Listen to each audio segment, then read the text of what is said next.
Since 1985, the Community Foundation of Central Illinois has granted more than $145 million in grants to nonprofit organizations. Tonight, we want to talk about the CFCI's 40th anniversary and learn more about what they do to shape local nonprofits, families, and neighborhoods across our region. Mark Roberts is the president and CEO of the Community Foundation of Central Illinois. Congrats on the anniversary. Thank you. I want to talk a little bit about just nuts and bolts, what your organization does, because I know people have seen the fruits of what you do, but may not understand exactly what the Community Foundation is. So tell us a little bit about it. Well, the way I tend to describe the Community Foundation in a way that tends to resonate is we are a charitable savings account for our community. What that means is that we work with members of the community, be they individuals, couples, families, corporations, and others who donate money to the Community Foundation to establish permanently endowed funds. So the idea is those funds are going to be here 50 years from now, 100 years from now, making a difference in helping to improve the quality of life. Our job at the foundation is obviously to take good care of those funds, to invest them, to grow them as large as we possibly can, and then every year we make grants from those to do all kinds of great things in the community, to impact the arts, social services, scholarships for local students, and a whole lot of other things as well. So how do you differ from the United Way?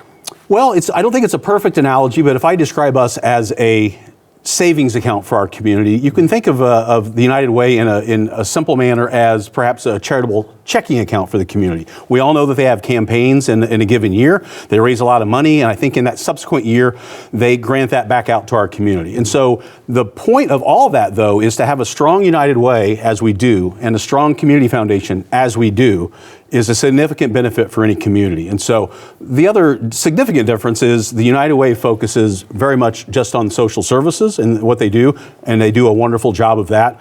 The Community Foundation has the ability to focus on that, plus all the other things that I just described as well. We are very flexible in regards to the ways that we can support this community. Sure. So we now have community foundations all over the country and a few here in Central Illinois. Being around 40 years, can you tell us when, and you've been here, 17 years 17 with the years, organization? Yeah. When it started, were there a lot of community foundations, or was the Peoria area kind of jumping on the bandwagon at that time? Well, there weren't nearly as many as today, but what communities have found is that in an era of decreasing corporate philanthropy, in an area of decreasing governmental philanthropy and a host of other things, having these permanent sources of charitable capital to deploy in your community is a really big deal. So now today, quickly, one of the quickest growing nonprofit segments out there are community foundations. There's over 900 of them in the United States today, and there's over about 55 or so in the state of Illinois, of which about 25 or 26 of them are staffed and operating, in a significant way. And so it's a really, really important vehicle for our community to have this. So as far as the people that come to the Community Foundation or you seek out, is it corporations, is it individuals, is it a mix of the two? It's a mix of all that. Most often, I would say, though, it is families or individuals or couples who are at a point in their life where they are doing some charitable planning, doing some estate planning, and they know they want to make a difference. They know they want to leave a legacy. This community has been important to them. Perhaps they worked at Caterpillar for 30 years and retired. They started a business, they raised a family. And they know that the quality of life that they've experienced in the greater Peoria and the Central Illinois area is something they want others in the future to be able to take advantage of. And so they come to us, and we have the honor of working with them to say, what is it that you want to do to positively impact the quality of life in this community, not only today, but 25 years from now, 50 years from now. And we can help connect you to those causes that matter in perpetuity. That's a blessing to get to do that work. And we have a lot of great causes, and luckily a very charitable community. Very much so. Around Peoria. Yeah. When these folks come to you, is it something like, they want to do everything you said, but they don't want to do necessarily the day-to-day overseeing of how all this works? They entrust that to you. Yeah, in many instances, people that are considering starting perhaps a private foundation see the Community Foundation as a great alternative to not having to go to the expense, the administrative effort, and all the other things that entails. And so we're able to do almost all the things they're wanting to do charitably through the Community Foundation. As we sit here today, we administer nearly 450 different charitable funds under the umbrella of the Community Foundation. They do all the things I've been talking about. They benefit the arts. They benefit mental health and social services. They benefit food insecurity. They are scholarships for our local students, and on and on and on. We are an incredibly flexible charitable tool for this community. Before we talk about some of the specifics, let's go back in time again. You mentioned Caterpillar earlier, and I know Caterpillar had a big presence, especially early on when all this started back 40 years ago. Yeah, it's one of my favorite stories to tell, is sort of the origin story of the Community Foundation. A gentleman named Ed Siebert, Ed at the time was the vice president of the Caterpillar Foundation. And Caterpillar asked him to do an analysis to form a committee in the community to determine, was a community foundation the right kind of vehicle for this community to have? And so he assembled a long list of the people that you might expect, sort of the leading folks in the community at that time, to help him with that. And ultimately, after lots of discussion, planning, visiting other community foundations, they determined that, yeah, this is something that we should do. And so the organization was formally established in late 1985. A couple of years went by and we hired our first executive director. Her name was Donna Hare. This lady was a force of nature, right? She took over an organization that had exactly $2,540.39 to its name at that time. So we were hardly a going concern at that time, but through lots of hard work by her, by really great volunteers, by members of the community that started to come alongside and establish these permanent funds at the foundation, we started to grow. Another year later, the Caterpillar Foundation made a $500,000 grant to the foundation to establish the Caterpillar Leadership Fund, a fund that exists 40 years later and is doing great things at the Community Foundation. And from then we started to be able to make grants and make a bigger impact in this community. And so from almost nothing to, as we sit here today, north of $85 million in assets. We granted about $7.7 million back into the community last year, and we've granted, as you noted earlier, over $145 million to the community since our inception. So the impact is significant. Let's talk a little bit about how this all works. You know, somebody, let's say, I love pet shelters. So let's say a TAPS or a different organization comes and says, we'd like to get some of that money. How does the application process work? Yeah, we actually even have an entire grant program just for animal welfare, interestingly enough. But in general, we have multiple grant programs throughout the year. We communicate those very clearly to the community, especially to our nonprofit partners. There's a window of generally about 2 months where they submit grant applications, grant proposals to the Community Foundation. We then seat a committee of community members. And that's really, I think, the key to this whole thing, is it's not Mark Roberts and staff making decisions about these grants. It's members of the community making really good decisions about these assets that have been entrusted to the community. And so they review every single grant proposal, they rank them, they score them, and then they meet as a group to determine which ones that we are able to fund based on the amount of funds we have available at that time for that. It's a terrific model that I think really resonates in the community. And then we get the fun job. The best part of that entire job is the part where we get to actually hand out the grants and the grant checks, which we're literally right in the middle of doing right now as a result of our fall grant making that we just completed. So it's great work.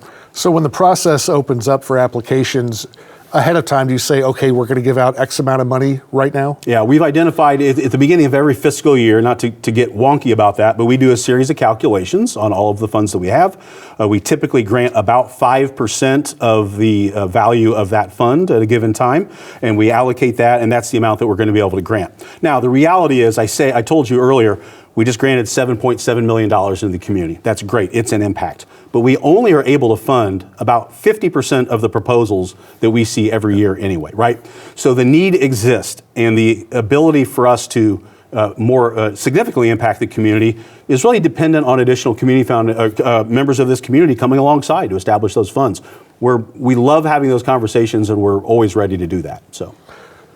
So you have more people wanting money than you have. So tell us, what makes a good grant application? What are you looking for? Well, impact, I think, is the best word that we can use, right?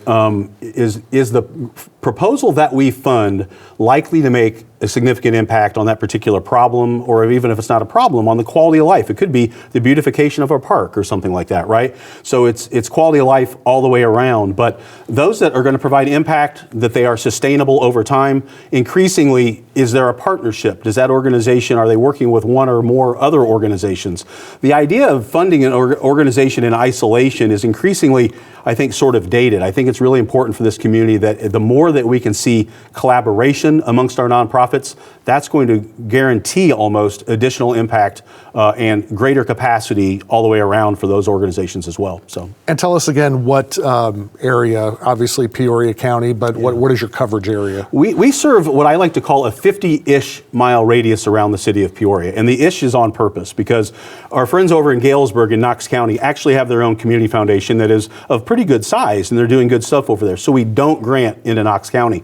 We also don't grant into McLean County for the same reason. But other than that, a periphery of all our parts of about 14 counties around the greater Peoria area, we managed to do some amount of grant making into those. Tell us some of your, if you have personal favorite grants, and how not only has it helped with an immediate need, but like you said, you want this to be a long-term thing. Yeah. What are some of your most memorable ones? You know, the things that I like the most, there's a couple of them. One of them is our Women's Fund. So what I told you, we have roughly 450 different charitable funds at the foundation, but one of those funds is called the Women's Fund. And it was established back in the 1990s to make grants to impact issues facing women and girls in our community and families. And it has grown over time to a permanently endowed fund now that has a balance of over $1.5 million by itself, right? And continues to grow.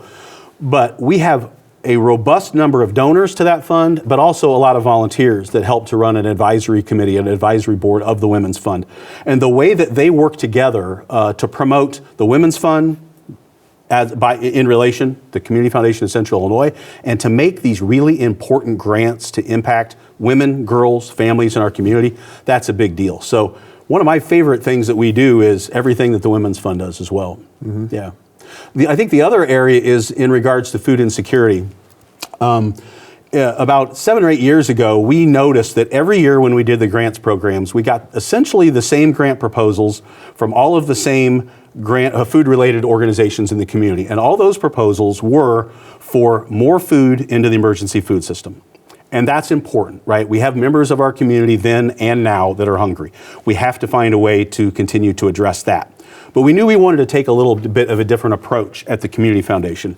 So we stopped funding direct purchase of food, knowing that there are other resources in the community to do that. And we started making grants to collaborative projects to sort of work on the overall food system, the way the system is designed, to hopefully make it eventually so much food doesn't need to be in the system.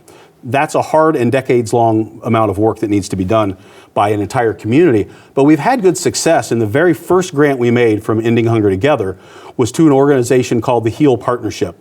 And it's led out of the Tazewell County Health Department. They had lined up 19 different organizations and programs that were literally working together, planning together, measuring success together, and driving impact together. That was a win. And so we've continued to do those grants to sort of help strengthen the system and the collaborative aspect of food insecurity up until today.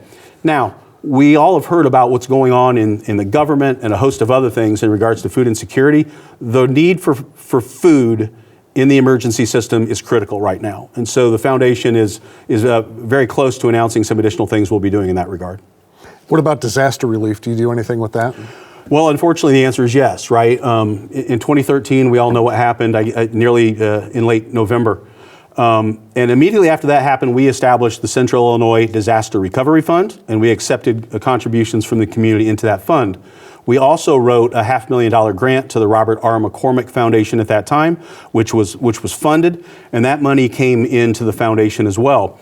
That allowed us, as the foundation and some of our partners, to be positioned to respond to the mid and long-term recovery needs.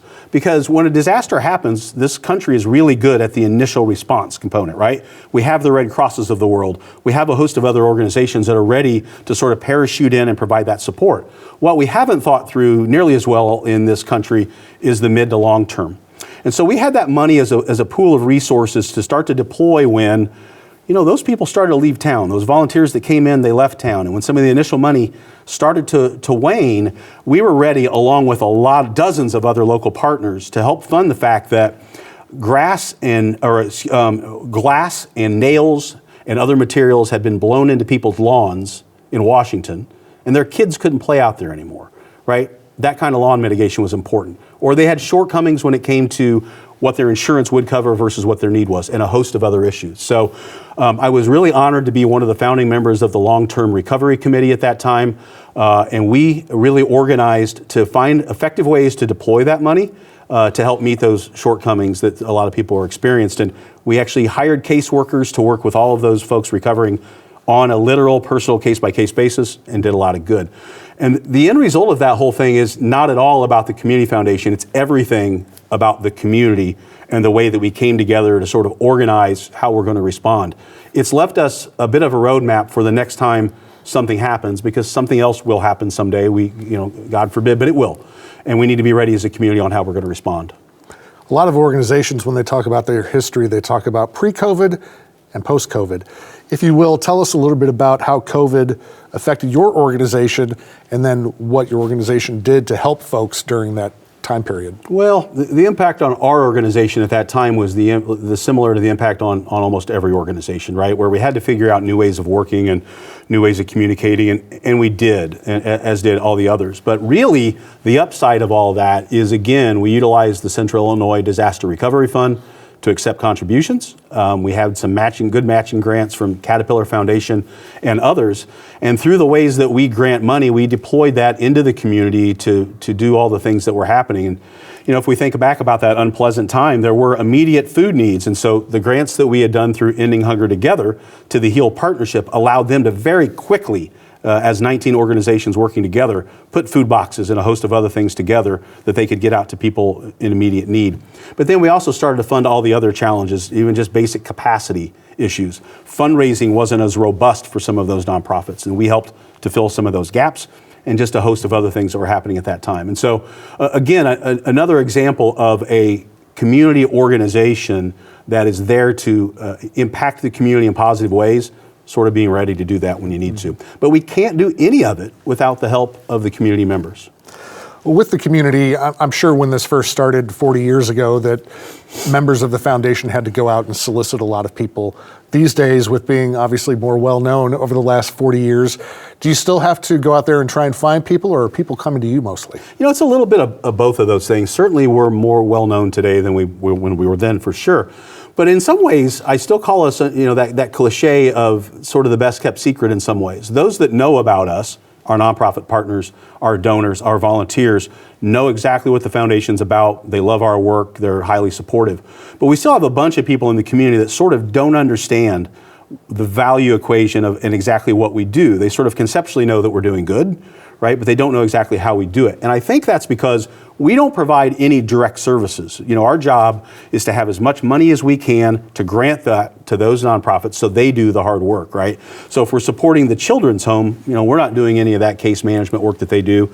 They're doing that hard work. Our job is how do we deploy resources to help them? And so yes, we're certainly more well known than we were then. But we also rely on some really great estate planning attorneys and financial advisors and others, plus word of mouth from our existing fund holders who say, Mr. and Mrs. Smith, I know you're doing some estate planning. I know you're thinking about your legacy and your impact. Go talk to the Community Foundation, because they might be able to help you in ways that are going to let you do just exactly what you want to do, so you can feel really good about that. So, sure. Yeah. Give us some more examples of people and organizations that you've helped throughout Central Illinois. I know your different categories. We'll say animal welfare, like you mentioned, arts, children and youth, community improvement, education, health, human services, workforce development. Yeah. We've talked about food insecurity. Yeah. Give us a few more examples. Well, I know that the animal welfare component is close to your heart, right? I've seen that over the years by the segments that you do. But what we've learned over time, we literally, as I said, have a whole separate grants program just for animal welfare.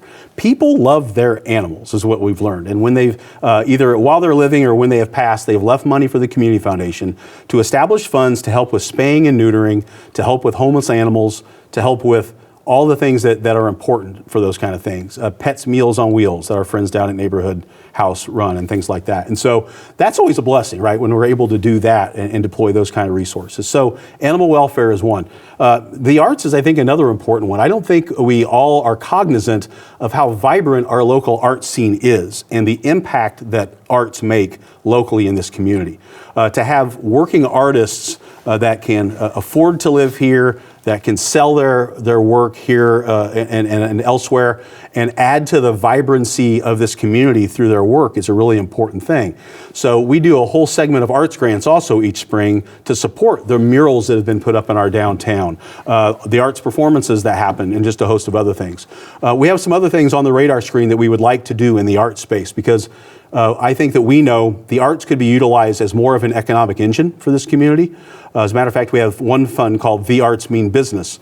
And the idea is to utilize that to drive economic development in a community through arts tourism or a host of other things as well. So those are just a couple of areas. But again, social services, on and on, almost everything you can think of is something we're able to touch. Tell us about impact investing.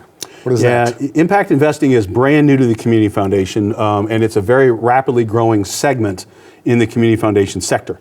What it literally means is we have $85-ish million as we sit here today in the overall portfolio of the Community Foundation. We're going to utilize, as opposed to our grant making, which is what I've been describing to you the whole time we've been talking, we're going to utilize a portion of those assets to literally make investments into community projects. Investments mean the connotation, meaning we're going to not make a grant, we're going to make an investment, we're going to be expecting a return of our principal contribution and some at least modest amount of interest return. Our intent is not to be in competition, it's not to be market rate loan lenders like our banks are. As a matter of fact, our intent is to work more closely with our banks as partners in investing. But we're literally going to move some of our money from Wall Street to Main Street is how I like to describe it. And so it could be something as simple as a bridge loan to a local nonprofit that is awaiting a state or a federal grant that's delayed, it's interrupting their essential services. It could be as simple as a bridge loan. It could be something as complicated as one of the positions on affordable housing development or something like that. You know, it's a tremendous need in our community at this point. Affordable housing there's a real shortage here. And so potentially that. But I am pleased to say that we're just about ready to announce the first investment that we're going to make. We partnered with an organization that happens to be out of the St. Louis area, but they have programming here in our community. And what they do, we're investing in them as an intermediary. They'll then make grants to small businesses, very small businesses, that otherwise those individuals, those entrepreneurs might not qualify for traditional bank financing. And so they'll get those loans, and then that organization will surround them with a whole host of other supports like credit monitoring and business services, business planning, on and on and on, to help ensure their success. So our investment is to help drive the creation of new small businesses. It's a job creation and job retention play. And so it's a very new way for the Community Foundation to be thinking, but it's also potentially incredibly impactful. And I think it's going to allow us to be perceived quite differently in this community as opposed to just being a grant-making organization. Sure. So you plan on having a slow rollout on that, seeing how it goes, and then maybe getting bigger? I think we're very interested right now. Once we announce the first investment, I think we're anticipating that some folks are going to start to come out of the woodwork and say, wait, you're doing this thing? How can we all work together to do this thing? Which I think is wonderful for the greater Central Illinois community. So as we wrap this up, let's talk about the future of the Community Foundation of Central Illinois. Impact investing, of course, that's new, but anything else that you see on the horizon that may be new and exciting? Well, you know, I think broadly when I think about, you know, the impact we've made over 40 years has obviously been significant. But the brightest days of the Community Foundation are definitely ahead of us because obviously the amount of the endowment that we have continues to grow. You know, as we sit here today, we're among the 6th or 7th largest community foundations by asset size in the state of Illinois, and one of the 2 largest downstate, south of the suburbs, right?